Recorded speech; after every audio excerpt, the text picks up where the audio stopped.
कि इससे पहले कि दुनिया में शोर मचाए खुद ही बता दिया जाए कि चीनी जो दोनों वैक्सीन हैं, कौन सी है दोनों वैक्सीन? साइनोफार्म और दूसरी है साइनोवैक या साइनोफार्म, सारे ये ज़्यादा मौसर नहीं है। तो ये जो चीनी वैक्सीन है ये तो मौसर नहीं। यकीनी तौर पे बहुत बड़ी खबर है हारून साहब, पहले चिमगोइयाँ होनी थी चीनी वैक्सीन को लेकर। आप जो मर्जी करें, यानी मईशत आपकी तबाह हो जाएगी। गाड़ी का पहिया पहले ही धीमा चल रहा है। बायोटेक जो है वो मंगानी पड़ेगी आपको, जहां से भी वसाइल मुहैया करें। Chinese centre for disease control का डायरेक्टर गाओ फू ने एक प्रेस कॉन्फ्रेंस की है, ठीक, और उन्होंने इसका एतराफ़ किया है, गालिबन खुद इसलिए एतराफ़ किया है कि इससे पहले कि दुनिया में शोर मचाए खुद ही बता दिया जाए कि चीनी जो दोनों वैक्सीन हैं, कौन सी है दोनों वैक्सीन? साइनोफार्म और दूसरी है साइनोवैक, यस, साइनोफार्म, सारे ये ज़्यादा मौसर नहीं है। ये आवाज़ पहले उठी थी ब्राज़ील से, ब्राज़ील वालों ने कहा 50% है, 12 लोगों ने कहा ज़्यादा मौसर नहीं है। इसका मतलब ब्राज़ील से तकरीबन इत्तफाक कर रहे हैं। अच्छा, बाकी वैक्सीन के बारे में रिपोर्टें आ रही हैं। बायोएनटेक के बारे में मैं बताता हूँ, बायोटेक के बारे में बताता हूँ, फाइजर की जो है उसकी बात पूछ रही है। अच्छा, वो बाकी वैक्सीन के बारे में आ रहा है, कोई 70% मौसर है, कोई 75%, कोई 80%। मुख्तलिफ तरीके से बनती हैं, ये एक मेथड नहीं होता, मुख्तलिफ मेथड होते हैं। चीन ने अभी इतनी तरक्की नहीं की है साइंसी मैदान में, दिल जमी के साथ उन्होंने कोशिश तो की। रूस ने भी कोशिश की, बरतानिया ने भी की, अमेरिका में भी हुई, मगर ये है कि बरतानवी साइंसदान जो हैं वो ज़्यादा कामयाब रहे। और वो जो है फाइज़र की, वो मेरा ख्याल है बरतानवी हैं वो साइंसदान जिन्होंने बनाई है, वो है जी 97% बायोटेक, 97%। अब आप जो मर्जी करें, यानी मईशत आपकी तबाह हो जाएगी। गाड़ी का पहिया पहले ही धीमा चल रहा है, मईशत की गाड़ी का, सियासत का हाल पतला है। अब आपको यही इसी पे निसार करना होगा। वो जो 97% मौसर है उसमें तो रिस्क बराए नाम ही है ना, बराए नाम है। मतलब वो तो ये है ना कि भाई एक मरीज़ है, हार्ट का है, ब्लड प्रेशर का है और हेपेटाइटिस का है, वो तो उसके लिए तो शायद ना हो इतने मौसर, उसमें भी 97%, तो उसका भी चांस जो है 50-60% तो गए गुजरे आदमी का भी चांस है, आधे से ज़्यादा चांस अगर है तो लिया जाता है। तो ये जो चीनी वैक्सीन है ये तो मौसर नहीं। यकीनी तौर पे बहुत बड़ी खबर है हारून साहब, पहले चिमगोइयाँ होनी थी चीनी वैक्सीन को लेकर, इस पर बात करूंगी। बायोटेक जो है वो मंगानी पड़ेगी आपको, जहाँ से भी वसाइल मुहैया करें, इसलिए कि दूसरी सूरत में आपकी मईशत का पहिया ही बैठ जाएगा।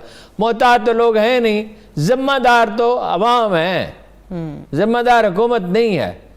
ये पहनने में मुझे बताइए इसमें क्या है? ये तो अब बहुत इतना सस्ता मिलता है, इसको धोया भी जा सकता है। अब 2 ले लें आप तो बस काफ़ी हैं। और इसको पहनने में क्या है? आप जुराबे पहनते हैं, आप बूट पहनते हैं, आप टाई पहनते हैं, तो इसको आप जो भी है जी, और धोती पहनते हैं तो वो पहननी और भी मुश्किल है मगर पहनते हैं। ठीक है हारून साहब, ये तो काफ़ी तशवीशनाक सूरत हाल है इस हवाले से, और ये जब रहर जारी है, इसी के दौरान वैक्सीनेशन का प्रोसेस भी जारी है, वो कितना लोगों के लिए इत्मीनान बख्शा या नहीं, ये भी जानना बड़ा ज़रूरी है। हल क्या है? मेरे नज़दीक तो हल है सिर्फ वैक्सीन, और वो यहाँ पे हो नहीं रहा। देखिए, ये एक तो पूरी दुनिया ने इस पे कह दिया कि इसका वैक्सीन के अलावा कोई उस तरह से हल नहीं है। यहाँ पाकिस्तान में आज सबसे ज़्यादा कोरोना से जो हिलाकतें हुई हैं वो आज हुई हैं। 114 लोग आज कोरोना की वजह से अपनी जान से हाथ धो बैठे। तादाद इतनी बढ़ रही है मरीजों की, जब इतनी तादाद बढ़ेगी तो फिर अस्पतालों पे दबाव आएगा, अस्पतालों पे भी दबाव, पूरी मशीनरी पे दबाव, और अब वो आना शुरू हो गया।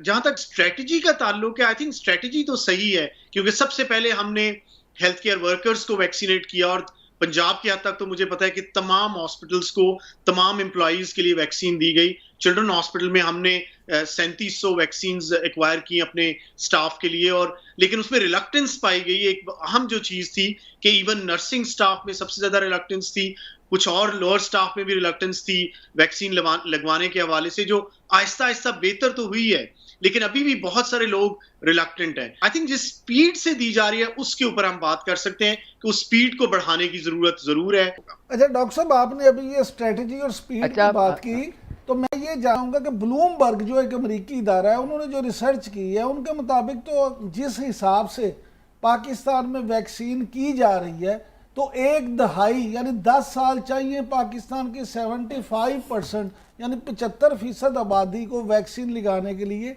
10 साल चाहिए। और अगर हम लाहौर की बात करें, सिर्फ लाहौर की, तो यहाँ पे जो वैक्सीन की सूरत हाल है, लाहौर वालों को सिक्योर करने के लिए 11 साल चाहिए। तो ये आप इस स्ट्रेटजी को अगर अच्छा समझते हैं तो फिर ये बुरी स्ट्रेटजी और स्पीड क्या हो सकती है? देखिए, आई थिंक इसको हमें ना थोड़ा सा अंडरस्टैंड करने की जरूरत है। पहली बात तो ये कि ये जो 70 to 75% वाली बात है, ये करेक्ट नहीं है। ये 70 to 75% तो हम हर्ड इम्यूनिटी की बात कर रहे हैं। पाकिस्तान खुशकिस्मत इस लिहाज से है कि हमारी मेजर पॉपुलेशन का जो बल्क है वो यंग लोग हैं। हम उस मुल्क में रहते हैं जहां पे 48.7% बच्चे हैं जो कि 18 साल से छोटे हैं। तो बेसिकली आधी पॉपुलेशन को तो लगनी ही नहीं है।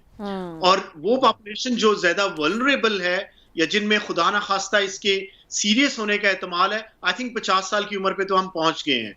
तो आप ये मत समझिएगा कि मैं डिफेंड करने की कोशिश कर रहा हूँ, लेकिन आई थिंक स्पीड को डेफिनेटली बढ़ाना चाहिए और इसमें इजाफा होना चाहिए ताकि हम मैक्सिमम लोगों को जितनी डॉक्टर साहब ये भी फरमाइएगा कि जो प्राइवेट वैक्सीनेशन है उसके हवाले से भी बड़े कंसर्न्स लोगों के सामने आ रहे हैं, कुछ उनकी कीमत के हवाले से भी बात हो रही है। आपको क्या नज़र आ रहा है कि क्या प्राइवेट वैक्सीनेशन जो लोग जा रहे हैं उस तरफ वो भी उतनी ही सेफ और उतनी ही इफेक्टिव भी है, और फिर उसकी प्राइस के हवाले से आप क्या कहेंगे? प्राइस का डिसीजन तो ऑब्वियसली वो है जो ड्रैप ने लिया या गवर्नमेंट ऑफ पाकिस्तान ने लिया।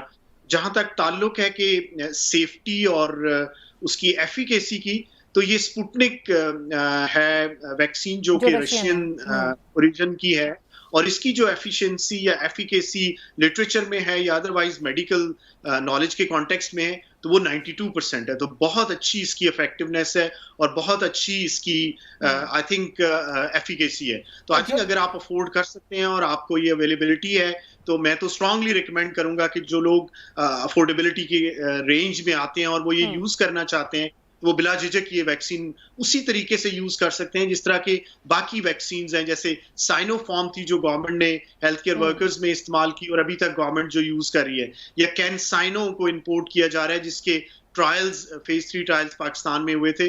तो आई थिंक ये जो स्पुतनिक वैक्सीन जो इंपोर्ट हुई है इज इक्वली गुड, इसमें कोई किसी किस्म की कोई प्रॉब्लम। अच्छा डॉक्टर साहब, एक सबसे अहम सवाल कि कुछ लोगों का ख्याल है कि वैक्सीन कराने के बाद वो मादर पिदर आजाद जाएंगे, जैसे मर्जी घूमे, उन्हें कोई फर्क नहीं पड़ेगा। ये भी जरा बता दें कि वैक्सीन के बाद किस एहतियात की जरूरत है? देखिए जी, ये तो कॉन्सेप्ट में आपने बहुत अच्छा सवाल पूछा इमरान साहब, और बहुत ही इंपॉर्टेंट सवाल है, क्योंकि अनफॉर्चुनेटली मेजॉरिटी लोगों का वाकई ये ख्याल है कि अगर हम वैक्सीन लगवा लेंगे तो हम इस बीमारी से प्रिवेंट हो जाएंगे। ऐसा नहीं है। कोविड वैक्सीन का जो अभी तक ट्रायल्स हैं और जो अभी तक हमारे पास डेटा मौजूद है, वो ये कहता है कि आप डेथ से 100% प्रोटेक्ट हो जाएंगे, सीरियस डिजीज आपको नहीं होगी, लेकिन कोविड से आप नहीं बच सकते। तो आपने जो प्रिकॉशंस लेनी है वो उसी तरीके से लेनी है जैसे आप पहले ले रहे हैं।